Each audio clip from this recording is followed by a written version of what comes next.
Well, hello everyone, this is CJ with Cycletron. Today I want to dip back into the world of motorcycling and philosophy. I recently read a book called Shop Class's Soulcraft. I really love this book. It kind of, in a way, picks up where Zen and the art of motorcycling started, in a sense. But it's really about what a person can do to lead a fulfilling work life, and how our society as a whole has moved away from people doing jobs involving skilled trades or craftsmanship in favor of the so-called knowledge work. You know, this just been going on a long time, but you know, I'm pushing 60, and I think people getting out of high school, late 70s, early 80s, it was really coming to the forefront. You know, everybody was being told, you need to go to college, you need to get a white-collar job.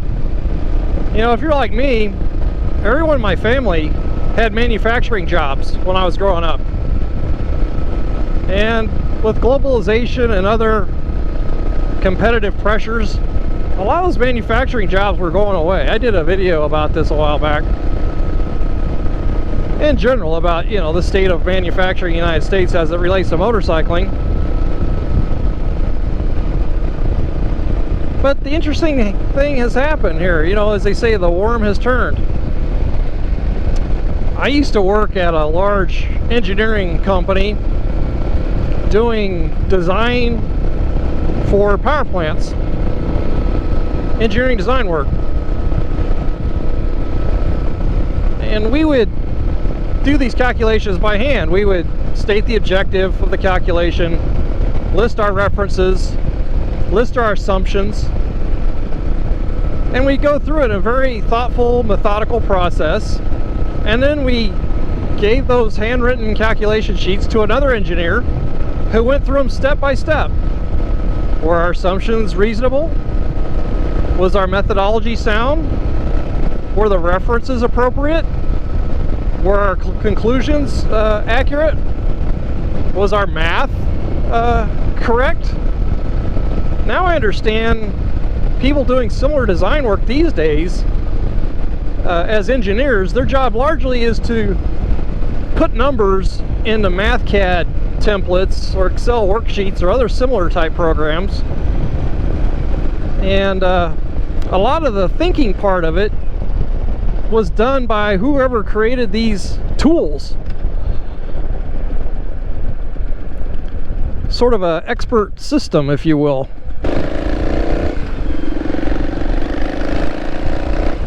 So the author of this book, he's highly educated with a background in philosophy and physics. Started out in a think tank, wasn't for him. Became an electrician, and then opened up his own motorcycle repair shop. And it seems like, by all accounts, he's been extremely satisfied with that career path, if you will.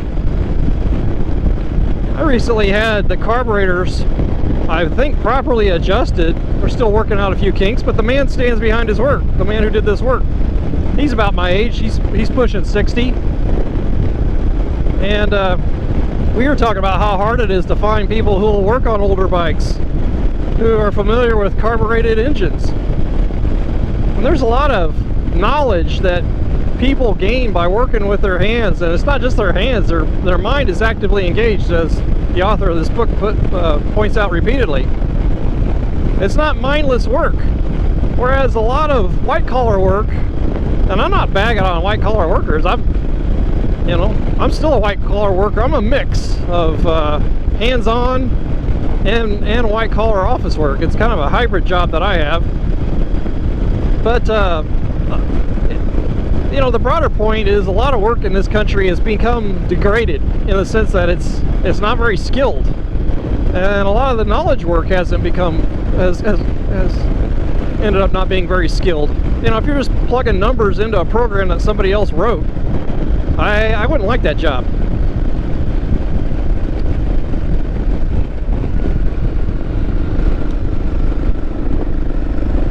When I was in graduate engineering school, I had about 5 years work experience before I went back to get my master's. I decided it was necessary for the area of engineering I was specializing in, and it was. But I had this class where the students had to write computer programs to solve various engineering problems, real-world problems. And if somebody, you know, they'd have to write a program and include sample output to show that the program worked.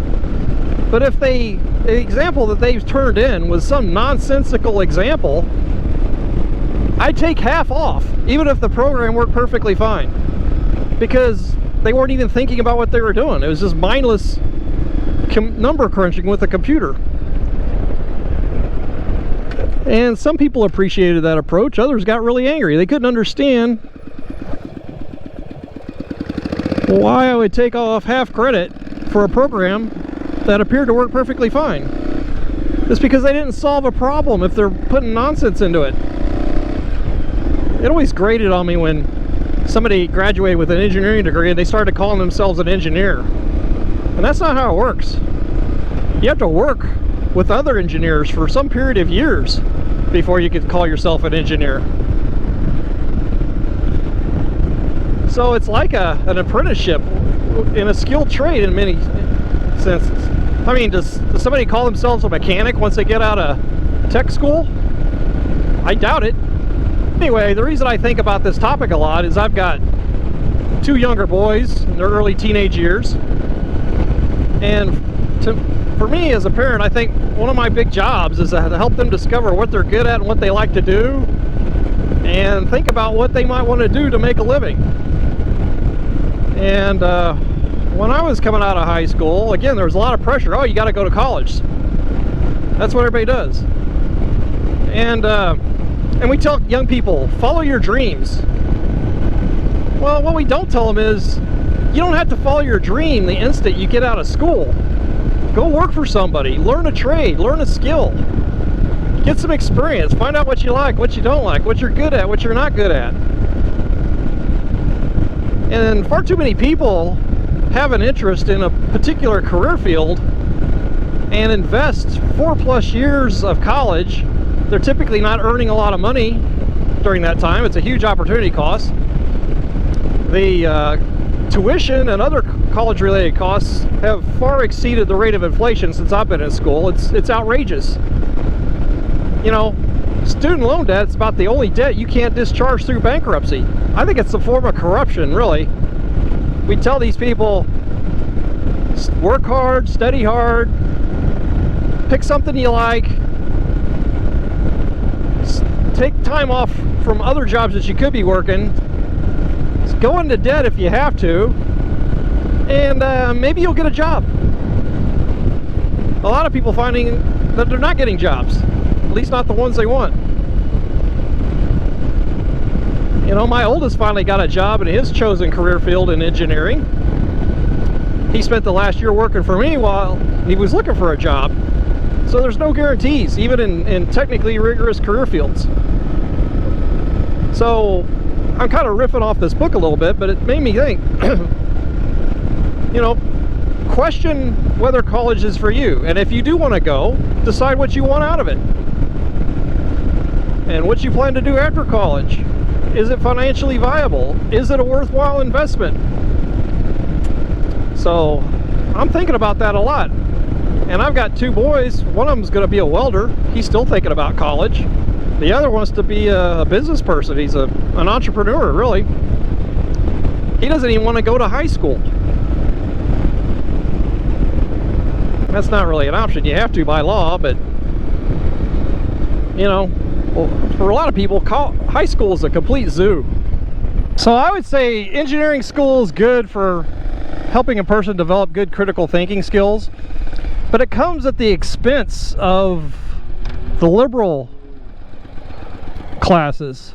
I mean, literature, advanced English, You know, all those things went by the wayside once I got into my engineering coursework. One of my kids the other day asked me what my favorite class in college was. I had to think about it, and I realized it was a poetry class. Now, was I going to try and become a poet? No, but I could appreciate it. You know, one of the things in engineering that employers have been lamenting for many years now is that they may get a person out of engineering school that's good at solving problems, but they're very poor at communicating.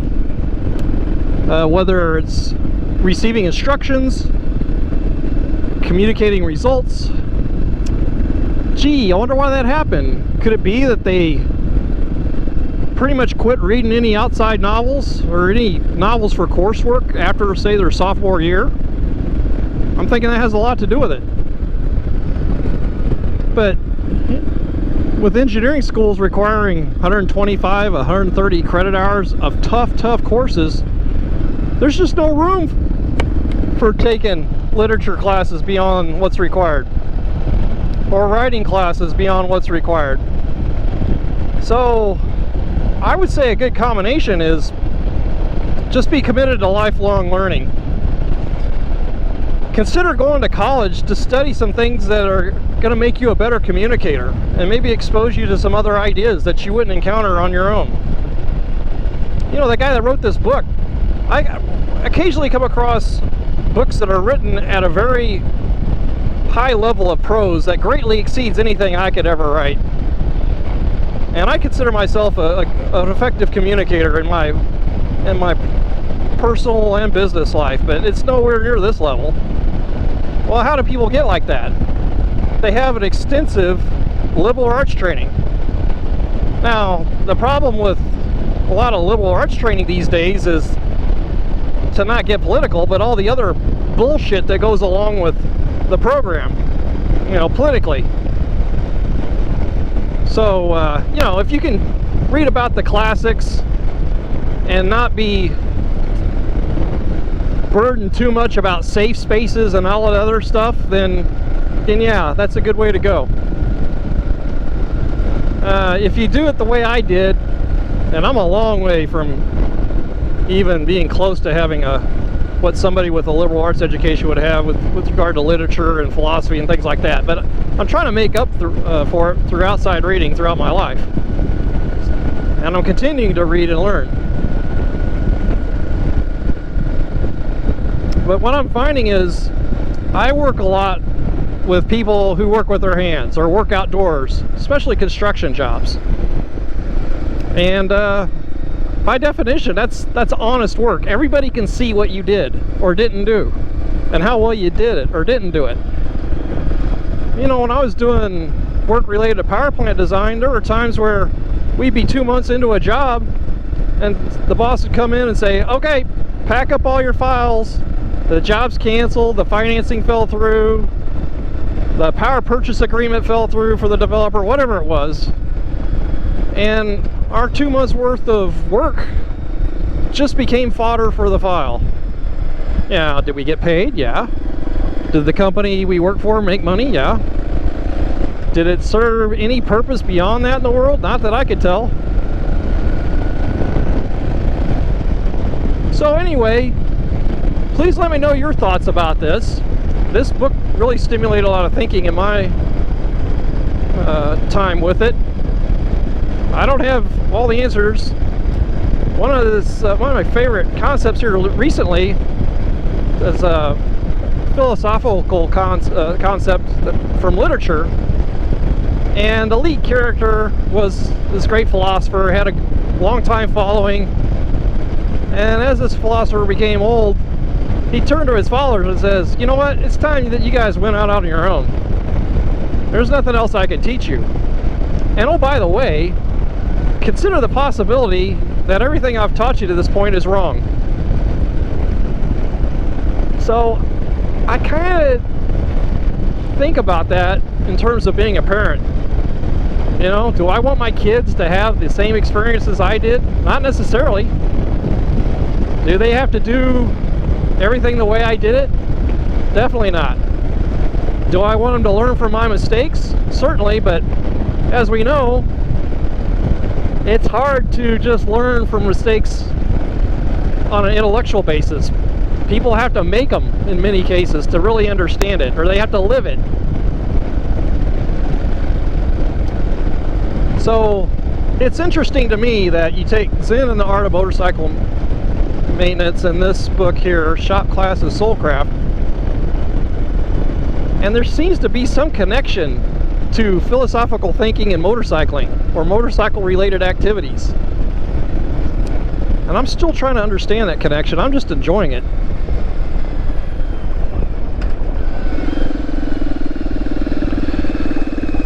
So a lot of people who watch this channel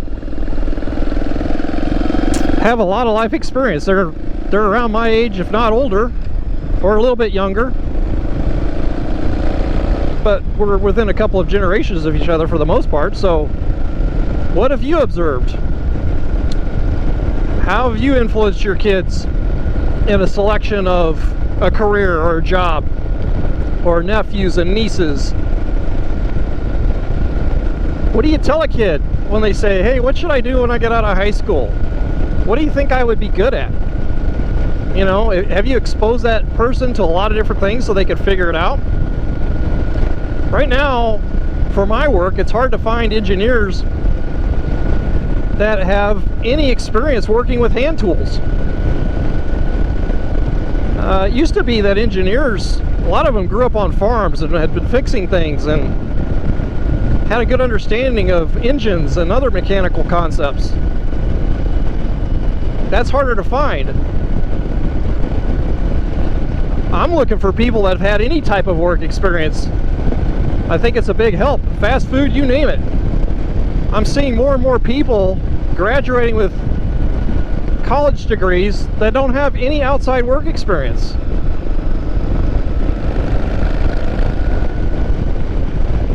So that just increases the burden of things that an employer has to teach them.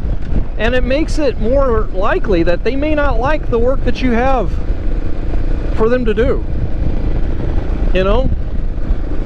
A lot of time I spend interviewing somebody is trying to get them to understand the work and to understand whether that fits in with their true nature. A lot of the ideas brought out in this book, Shop Classes Soulcraft, relate to how a person can understand their true nature. And that concept's been around at least for 2,000 years that I know of. You know, Cicero wrote about it when he's giving advice to people about living a virtuous life, a life in accordance with nature and their own abilities and interests. So it's an age-long problem, or challenge I should say. So please let me know your thoughts,